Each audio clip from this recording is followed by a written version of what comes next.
Hey guys, this is your host Thomas Tyree here from On the Hot Podcast. Today, this is going to be the Combat Series episode number 118 for you guys today. And to kick off the Combat Series this week, I'll be sharing my fight summary on the fight that took place last night in the sport of boxing between Canelo Alvarez and Terence Crawford. History was made. It was Terence Crawford who defeated Canelo Alvarez by unanimous decision to become the first ever male boxer in boxing history to become a three-time undisputed champion in three different weight classes. Nobody's ever accomplished that as a male fighter until Terence Crawford did it last night. And he became the new undisputed super middleweight champion in the sport of boxing, taking all 5 of Canelo Alvarez's world titles, including the WBC, WBO, WBA, IBF, and Ring Magazine world titles away from Canelo Alvarez. So I'll be sharing my fight summary on the fight that took place last night between these two respective icons, these two respective legends, these two future Hall of Fame boxers. So this is really my I told you so moment, because I said everything correctly in my fight breakdown, my fight prediction of how Terence Crawford would defeat Canelo Alvarez. I said he's going to be faster than Canelo Alvarez despite moving up 2 weight classes. I knew he was going to win the counter-punching battle. I knew he was going to outbox Canelo Alvarez. And for all you TikTok Canelo lover boys, and Crawford ain't even my favorite fighter, but it just fired me up just to say I told you so to all you TikTokers that blew up our podcast account, putting laughing emojis, talking about I didn't know what I was talking about in the sport of boxing, thinking I was crazy for picking Crawford to outbox Canelo Alvarez. Because I've seen the flaws of Canelo's game. He's cherry-picked his opponents very perfectly since that Dimitri Bivol loss back in 2022. Now, when you cherry-picked the wrong way because you thought you were going to be the big dog, the dominant guy against Terence Crawford, moving up 2 weight classes, a cherry pick went wrong, respectfully. And Terence Crawford was actually the stronger fighter compared to Canelo Alvarez, landing more power shots on Canelo. It's someone that climbed up 2 weight classes, looked very comfortable, looked very dominant at this weight class. I honestly scored the fight 10 rounds to 2 in favor of Terence Crawford over Canelo Alvarez. I only think Canelo honestly won round 1 and round 5 of that fight last night. Other than that, that was all Terence Crawford's game. But Terence Crawford just looked so in control. I mean, he displayed great boxing technical skills, excellent counter-punching skills. I knew after the first 3 rounds, Canelo was already figured out by Terence Crawford. You can see how the rounds pick up. Terence Crawford was gaining more confidence. He was picking his shots well. He was daring to be great. He wasn't just running around outboxing Canelo. No, he was standing in the pocket at times, exchanging heavy blows to Canelo Alvarez. I mean, I don't know. It was in the later rounds. But I know that punch that was heard across the world where Canelo got rocked by a right hook, or it might have been a left hook, but you guys know my point. That punch where Crawford landed the hook on Canelo's jaw, Canelo turned back, his whole neck whipped back like he was an action figure toy, a bobblehead collector's item that you could collect at a baseball game in your local cities. I mean, Canelo's neck just snapped all the way back, and he even gave Crawford a look like, ooh, I was so... Crawford was really in his bag last night. He was really in his bag. I thought this fight was going to be more competitive. I thought this fight was going to go down to the wire, but it didn't. And Crawford just had, I'm not even over-exaggerating, guys. And Crawford's, this is an unbiased opinion because Crawford's not even my favorite fighter. If you guys know, Gervonta Davis is my favorite fighter. For those that follow the podcast or that is new to the platform. So none of these guys are my favorite fighters, but I just love watching greatness in the sport of boxing. And truthfully, I think this was probably the best championship performance that I've ever seen as a boxing fan.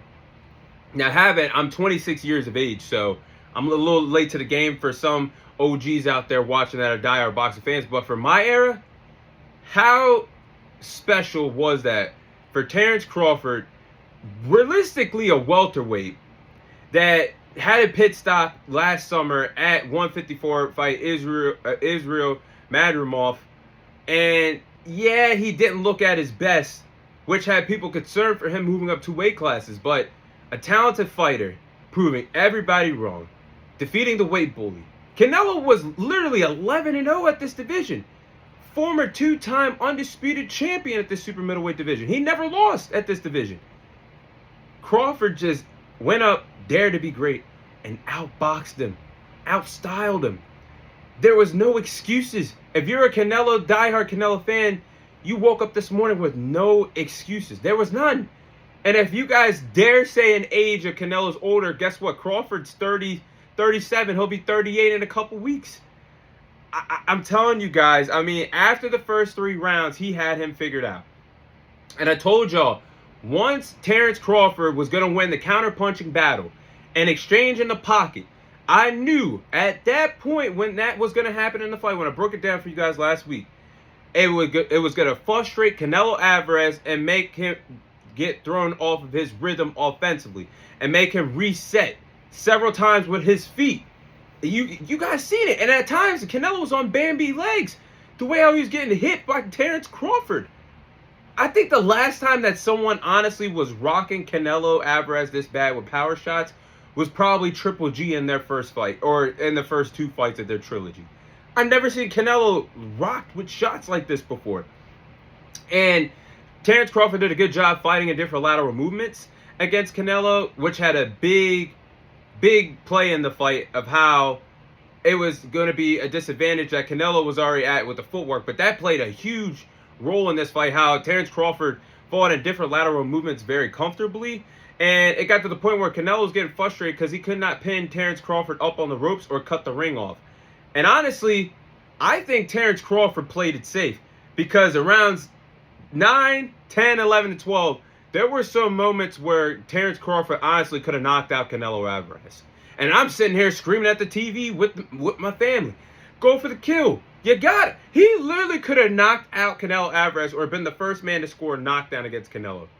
That's how powerful Terence Crawford looked at his debut at 168 last night. Very impressed. And I know Canelo has lost 3 times in his boxing career. And he's still all-time great. Losses doesn't define your legacy. It just depends on sometimes how you lose. Now, Canelo's 3 times that he's lost, he's got whooped in those 3 fights. First time Floyd did it, Floyd was in his late 30s. Canelo was 23. Then you look at 2022, Canelo did move up to 175, but it was a cherry pick that went wrong. Because unless you're a diehard boxing fan, nobody in the world knew who the hell Dimitri Bivol was until Dimitri Bivol put that beating on Canelo Alvarez. And it was a cherry pick going wrong because Canelo tried to take another belt at a different weight class, moving up to 175. But I think Terence Crawford's win over Canelo is the best one out of those 3 wins. I think this Crawford win is better than Floyd's that he had in 2013. I think this Crawford victory is better than the victory that Dimitri Bivol scored against Canelo Alvarez 2022. Because like I just said, Floyd got Canelo when he was young at 23. Yeah, he did have over 40 professional fights, but he was not the guy that he is today. Bivol fought him at 175, and I think both of these wins are great. But Crawford, guys, again, he moved up 2 weight classes and defeated the weight bully at his weight. There was no catch weight. There was no rehydration clause. This was, I'm coming to fight you at your best version, and I'm taking all your belts, and I'm never looking back.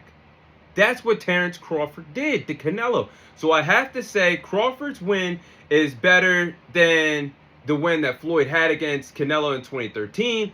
And it's better than the win that Dimitri Bivol scored against Canelo in 2022. He beat the best version of Canelo. Hands down. Mic drop on that. And he did it with ease. But now, Terence Crawford is now 42-0. He's now a 3-time undisputed champion in 3 different weight classes. Again, first male boxer to ever accomplish that. He's one of the greatest welterweights of all time. I'm not saying he is number 1, but you have to put him in the conversation for one of the greatest welterweights of all time based on that run that he had from 2018 to 2023 at welterweight. He knocked out every single fighter that he fought at welterweight and became an undisputed champion at welterweight. And guys, Terence Crawford, for people that say he never fought in big fights up until last night, you guys are wrong. He just didn't get the big opportunities like these other stars in the sport did. He never was shot out of a cannon to be a pay-per-view star like Canelo or Gervonta Davis or a household name worldwide like a Tyson Fury. No. He used to fight on ESPN Top Rank. And yeah, Bob Arum held him back for a while, but when he finally got on the big stages, guys, and his two biggest fights of his boxing career, Earl Spence, he dominated him. Straight domination 2 summers ago to become a welterweight champion. His biggest fight of his career last night in his late 30s, defeated one of the greatest of all time in Canelo Alvarez with ease. It took all his championships at the super middleweight division with ease. This guy, Terence Crawford, has officially marked himself as the greatest fighter of this era of boxing.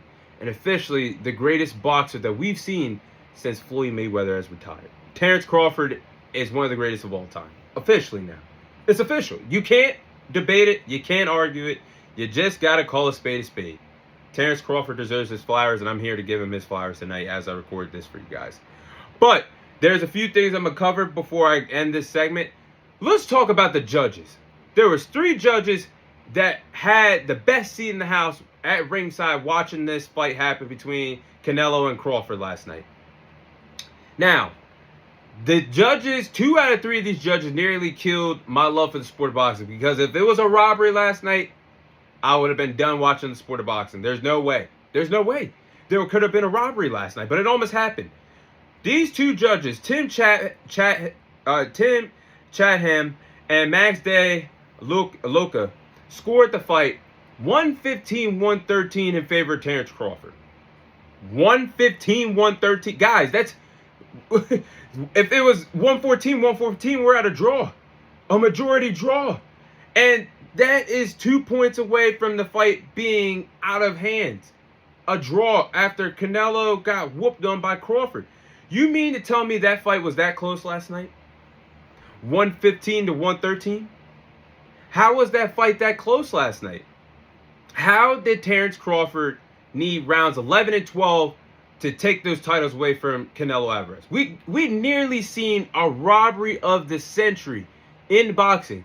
Because if that was a draw, it would have been on and popping in the sport of boxing. And we would have had a huge story in our hands if Crawford was robbed that way, because these 2 judges were being biased.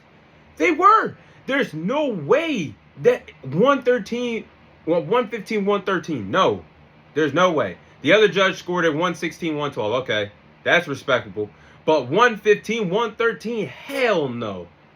That would have been a majority draw. And that would have been a damn travesty for what Terence Crawford displayed last night. But moving on to what's next for these 2 respective fighters. So what's next for Terence Crawford? Terence Crawford does turn 38 in the next couple weeks. We're at a crossroads here, because if this was me, I would ride off to the sunset and retire. There's nothing left for Terence Crawford to prove. You're a badass, 42-0. 3-time undisputed champion in 3 different weight classes. I'm not sure what's left for him.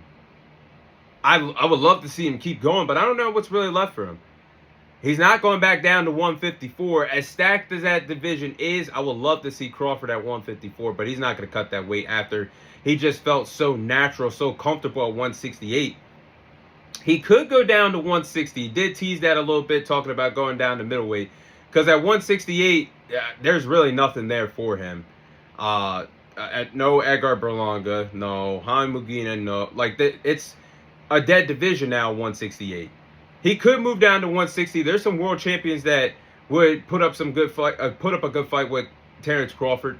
But he could become undisputed at that division. It'd probably take a couple of years. But 175? Could he possibly challenge himself to go up that high? I don't think so. I think 168 is the limit for Crawford. But it would be interesting to see him at 175, because we got some talent up there. Arthur Beterbiev, Dimitri Bivol, David Benavidez, who does have a title. And something to keep an eye out on. Turki Al-Sheikh did tweet saying that he was interested to see if David Benavidez will come back down to 168. To possibly get that undisputed title shot that Canelo was supposed to give him all these years, but never did. So I think Crawford can keep going. We're going to see what's next. And I know Turki Al-Sheikh is going to throw him a bag to get back in the ring. But me personally, I don't know what else is left for me to prove. I would hang it up, but I think Crawford's going to be back in the ring next year. We'll just see. It depends on what division he's going to go in. So what's next for Canelo Alvarez? Now, Canelo Alvarez does have 2 fights left on his massive 4-fight deal with Turki Al-Sheikh that he signed in the beginning of 2025. So he'll fight 2 more times 2026. But realistically, guys, 2026 could be the year that Canelo Alvarez walks away from the sport of boxing. I don't think he's going to get that Terence Crawford rematch. And I think, honestly, based off how that fight was lopsided last night, it's pointless of a rematch. Canelo honestly admitted he tried everything that he could to outbox Terence Crawford. It was not good enough. So I don't see a point of a rematch. But he's already cleaned out the super middleweight division. Up until that point last night, he was undefeated at this division. He became a 2-time undisputed champion at this division. It's a dead division at this point. There's nothing left to prove. And he already dominated at middleweight at 160, so where does he go? And I know Turki Al-Sheikh's going to want Canelo Alvarez in big fights next year because there's 2 fights left on the deal. So if Crawford doesn't vacate these titles at 168, where does Canelo go? He's like at a crossroads. I'm not sure if Canelo can hang at light heavyweight at 175 with Dimitri Bivol, who's already beat him, and would beat him again, even worse, if they fought again at 175.